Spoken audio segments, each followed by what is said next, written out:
Two Venezuelan fighter jets actually flew over a U.S. Navy ship as a show of force.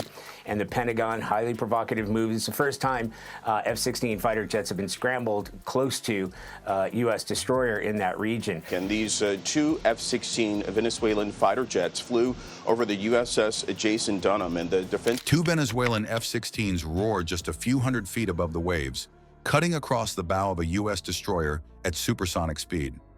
On its bridge, the American captain stood silent, arms crossed, while radar screens tracked every move. Was this the start of a firefight or something else entirely? What looked like intimidation actually turned into a massive intelligence windfall, data that Venezuela never intended to hand over. So why did this reckless flyby end up giving the United States exactly what it wanted? Before we move on, I'd like to ask you a small favor.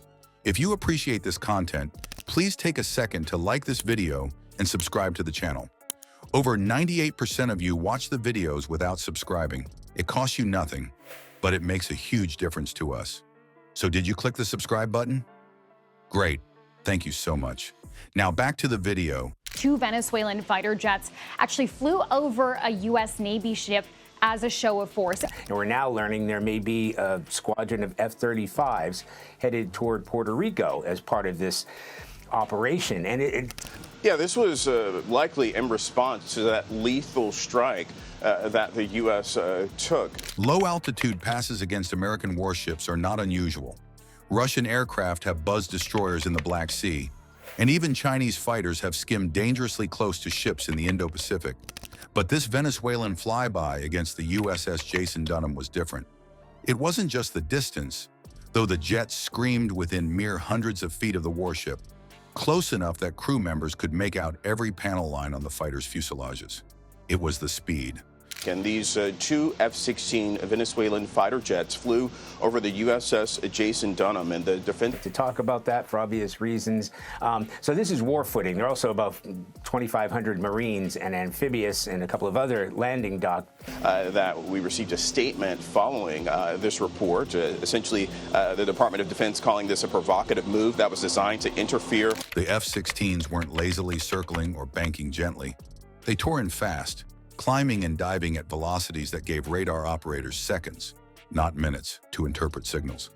To men and women watching radar blips racing toward the ship, the margin for error narrowed to almost nothing. Inside the ship's Combat Information Center, screen after screen lit up. Lines curved sharply, altitude numbers flickered, and heat traces left glowing tails stretching across infrared monitors. A higher level of tensions between the U.S. and Venezuela with this lethal strike that took place. And that U.S. destroyer is one of 8 battleships. There are 2 other destroyers. There's a guided missile cruiser. Might even be a submarine nearby. They don't like this. What we're seeing, as Willie pointed out, this is an escalation. And we got that first. We broke that story last night. Then we got the confirmation from the DoD. The system warned of hostile speed profiles. Automated alerts rang out, highlighting just how little time the crew had if the flyby was more than a stunt. Defensive missile systems stood ready.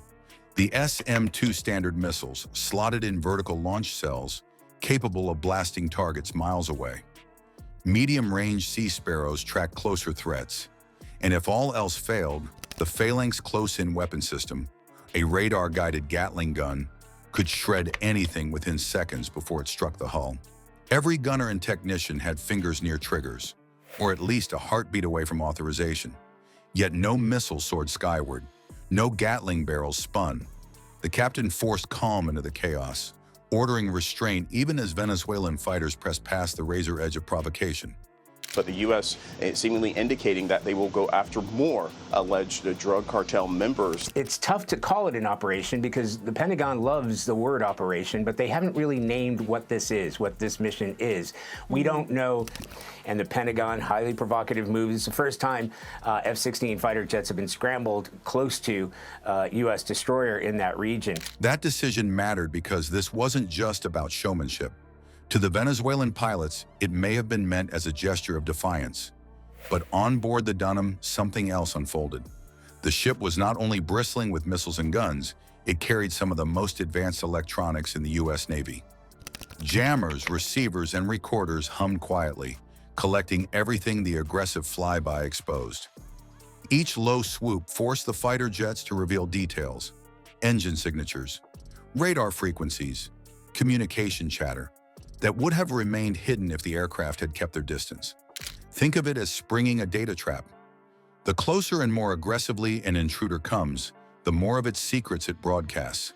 The AN/SLQ-32 electronic warfare suite detected radar pulses bouncing across the sky and locked their frequencies into memory banks. Spectrum analysts would later compare those signals with libraries of known emitters, pinning Venezuelan systems with forensic precision. Meanwhile, optical sensors tracked every maneuver.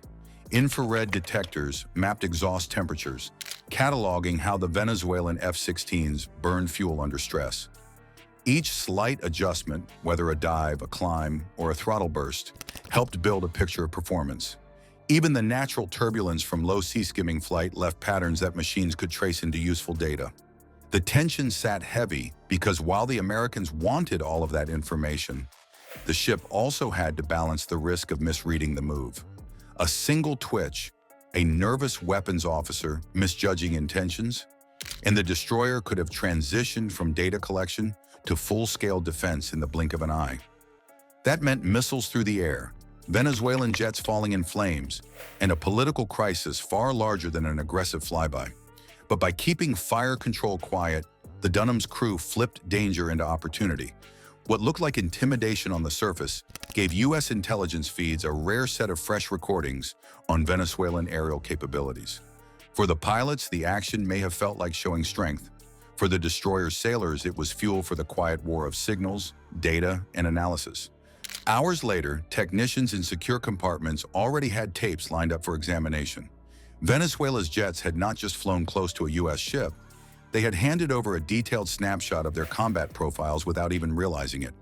The past looked like saber rattling, but the payoff was intelligence, pure and unexpected. And when intelligence like that filters upward into strategic hands, the game doesn't just stop at one dramatic flyby. It starts to ripple outward, shaping power relations across an entire region. What looked like a reckless show of force ended up serving the opposite purpose. By racing dangerously close to the destroyer, Venezuelan pilots handed over gigabytes of technical detail that U.S. analysts can now dissect for months. What was likely meant to unsettle instead became a quiet gift of intelligence. Now imagine standing on that bridge yourself. Do you fire the first shot, risking an international crisis, or stay calm and let the data flow in? Let me know in the comments. Because today's power at sea isn't measured in noise. It's measured in the intelligence nobody sees.